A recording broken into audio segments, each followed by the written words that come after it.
Hey everybody, welcome back to Das Lab.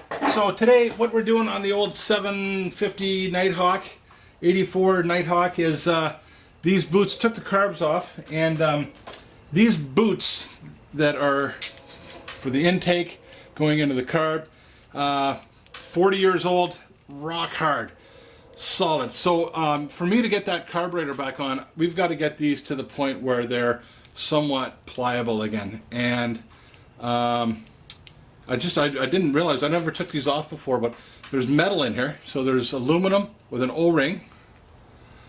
Okay, I don't know why they call it an O-ring, but it's that shape anyways. Circle ring. And, oh, the ring, maybe when you forget to put it on, you're going, okay, got the bolts, I got the body, oh, ring. Yeah, maybe that's why it's called no ring. Anyways, we got to soften these up if we got any chance. If it was a single carb, you could probably, manipulate it in there, or I don't know if you could say manipulate anymore, person-nipulate.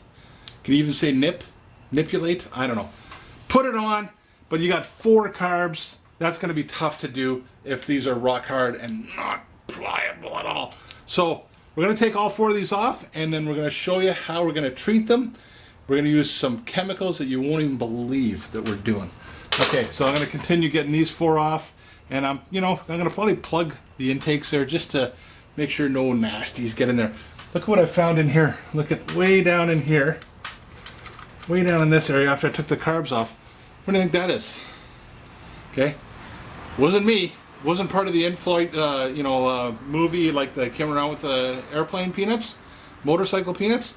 So we got a squirrel that, or some sort of vermin, rodent, flea-bitten varmint that has tried to use this as a home. Now we're in the garage here, and that's fine too, but when I take it and open up any internals, because I'm not going beyond this point, I'm going to just block those off with some rags or something. And then A, if the rags are out, I know something's been tampering with it, and B, maybe it'll prevent anything from getting in there and trying to build a nest in the first place. So anyways, how to soften rubber. Okay, so for our Nighthawk fans, I was going to mark these boots as I pulled them off, 1, 2, 3, and 4. But I don't know if you can tell and see on here, but they are actually numbered. There's a 3 right there. I don't know if you can see it. So I don't have to number them myself. You need to know that 1 is your left hand, 2, 3, and 4. Okay, that's to know. Secondly, pardon me. So these are the on the outboard side, or actually the intake side, so the air breather side of the carburation system, and these 4 are also very stiff. So we're going to be softening these up too. I don't know if I'm going to soften up the entire piece, because I don't know if I have enough of the magic fluid. Okay, but I can certainly soften up the ends here, which is going to be what I need to be soft to get back onto the carburetors once they are seated in there. So we've got all 4 of these boots off. These need to be softened, and pick up the loose bolts, and then of course carbs go on there, and then this whole housing here has to pop back onto the other side of the carbs. So that's what we're going to be doing here. And I know I keep saying this. This is a 1984 Honda Nighthawk, the old red and black, or blue and black Nighthawk S, 84, 85, 86. In the United States, it was a 700cc. In Canada, it was 750cc, actually 747 to be exact. I think the only thing they did differently was maybe the stroke on the piston or the bore or something like that. Everything else is kind of identical except for the clutch, but I don't want to talk about that right now. So it's a Nighthawk S, but the 84, 85, 86. So they are kind of different beasts, totally different than the 83s and before, and then again in the 90s or whenever they made them, different beasts too. So anything we're talking about is specific to the Nighthawk. Okay, so I'm going to prep these parts for soaking in the solution I'm going to make up. Again, they're very hard. They're numbered, so I'm not too worried about it. I took out the O-rings. Okay, and I don't want to put those in the solution. And I'm taking off these little screws, and what these are places where you will take these screws out and screw in fittings that look like this, and this is for when we do our vacuum check to synchronize and get the airflow through all of the carburetors the same at 1,000 RPM idle speed. It creates like a venturi as the air passes through here. The way that is on an angle, you'll draw a vacuum on here on all 4 of these lines, so you have a 4-vein manometer and vacuum gauge basically, and you can draw a vacuum on. The number 2 cylinder is the reference.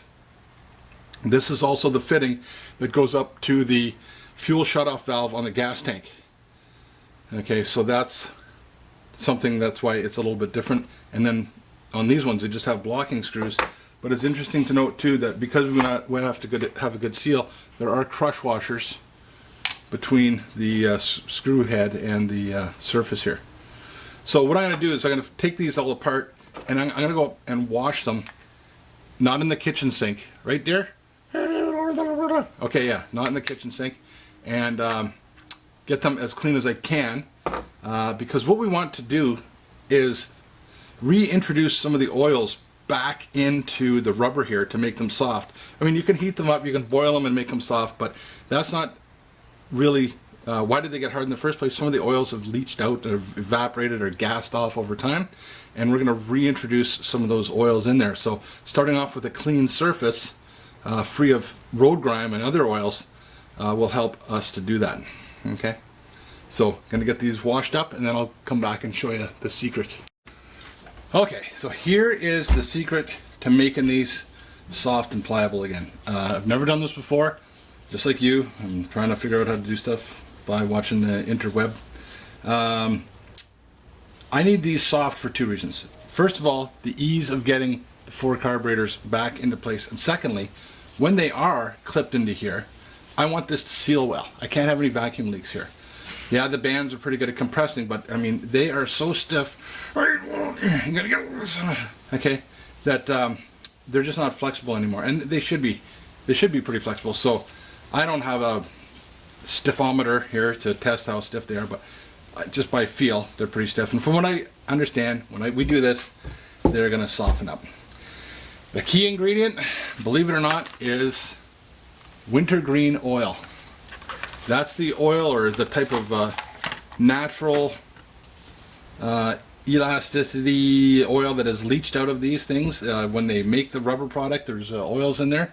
And from what I've heard, it's by putting this 100% Wintergreen oil back in is going to help us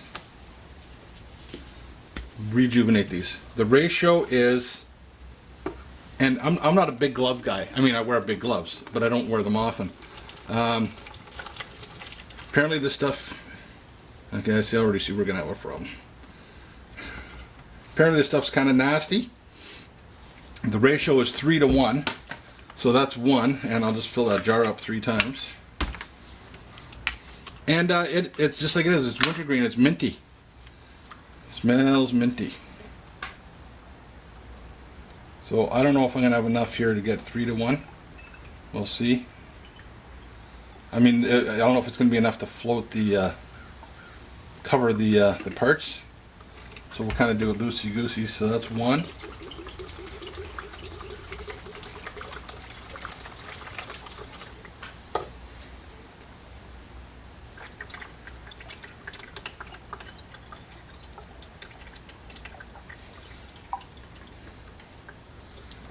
Two.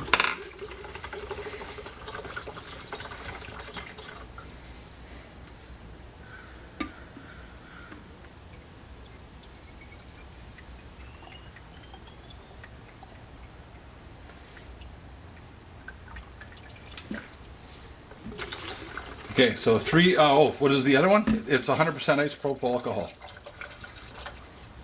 Okay, 100% isopropyl alcohol.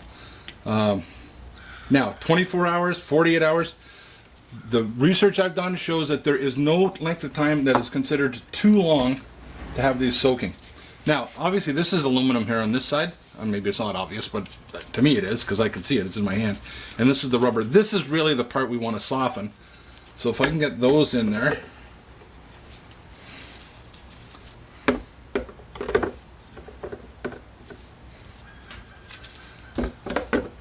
I might not get all... I'm in no rush, so I don't know if I'll get all 4 in there.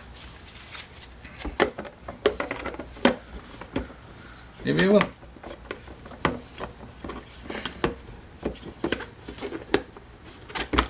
Look at that. Look at that. Look at that.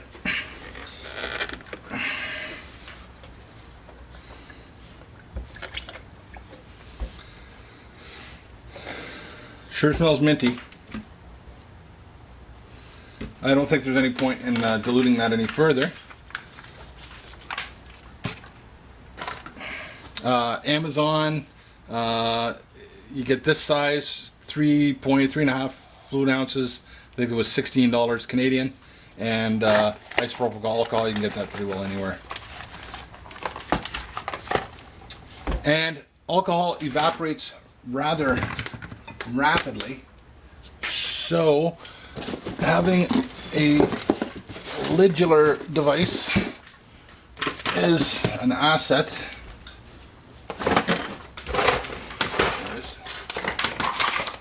Okay. So we'll see how that works. Hopefully it, the oil, I guess the method of operation is that the isopropyl alcohol provides like a toboggan for the oils to get on and slide in between the rubber molecules. It's a little bit of a like a catalyst or an enabler to get in there and do what it has to do with those oils, getting them back in. And then when you take them out, the isopropyl alcohol will evaporate, leaving the oils behind, and they're locked in. Over time, the oils will leach back out and get hard again. But I guess maybe right now the oil is allowing the molecules in the rubber to slide past each other a little bit better. And maybe that's why they're not so hard anymore, right? Okay, so that's it for this part, and I'm going away today, so this is probably going to sit here for about 5 days.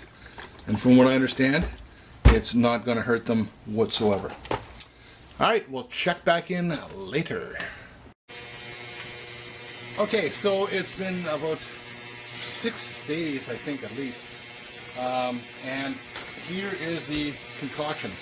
Now, on first observation, it looks pretty black. And, well, blackish, some brown, maybe. You know, my biggest fear is I was going to come back and these are dissolved, right? But they're still there, I guess. Let's take them apart and see if this works. I got some clean water here for rinsing.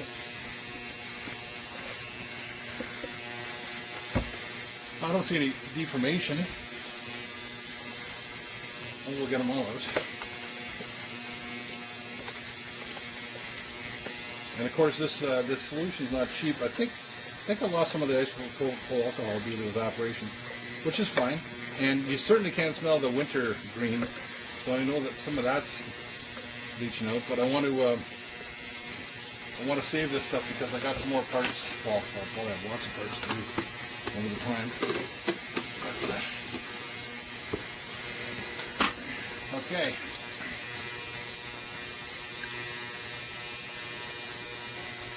Well, I'm not seeing any sliminess or, you know, it's not coming apart. And oh my, whoa, oh, that is soft. Not like too soft, just softer than it was. Now, of course, there's metal in here. I can't tell. Sorry, I got the ultrasonic cleaner going on there. I have no idea how that's going to transfer onto the audio here, but that's squealing away that. That has worked. Now, how long is it going to last? I don't know. I don't need it to last forever. these things, it's not something you take on and off all the time, unless I screw something else up. But I just need them soft enough so I can get these to pop on. Oh my God. Okay, all right. So here's something that I have heard. They swell a bit. Okay, so by swelling it means they've expanded, and some things when they swell they get harder, and some things when they swell they get softer. So these got softer and they expanded. So okay, the thing is when that goes on there. So now when I go to assemble this, that's going to be easy. Okay, and now that it's soft, the bands, the metal bands that'll cinch this up will do their job. So that's actually a little bit of a sloppy joint, but hey, it goes on. Before, they're rock hard. It was almost impossible to get it to go in. Okay, so I'm pretty happy about that. This will make assembly a lot easier, and I'm pretty well more guaranteed to get this lip should be on the inner groove in there, and you can actually feel it kind of click in, right? So that is going to be very helpful when it comes time to put these carbs back in. I would call that a resounding success.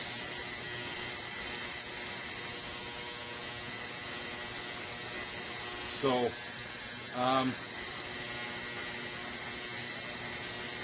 maybe I will, I'm hoping they actually shrink up a little bit. You know what? I can get a band. I can get a band and try it. Just to see how well it fits on there.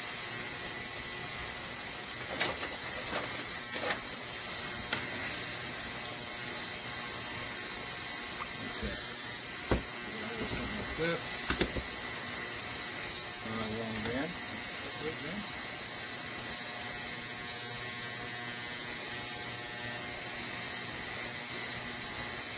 Yeah, certainly does look like it's quite a bit bigger.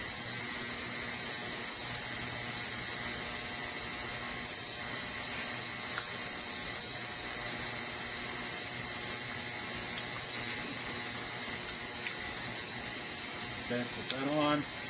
Give it a little bit of a tighten.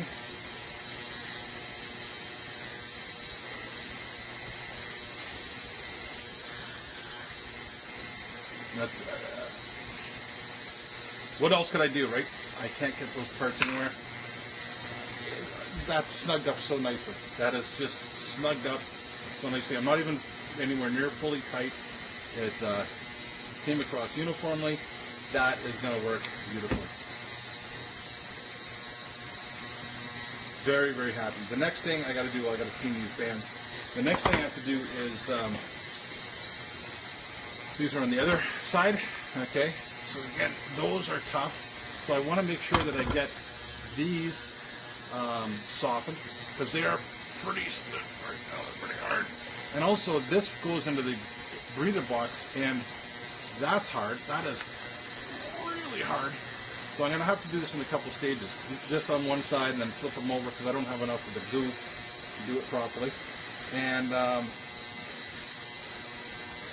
then there's also a sealing compound around here, like a little bit of a tarry, not a tarry like the video game, a tar-like substance that seems to seal against there as well too. And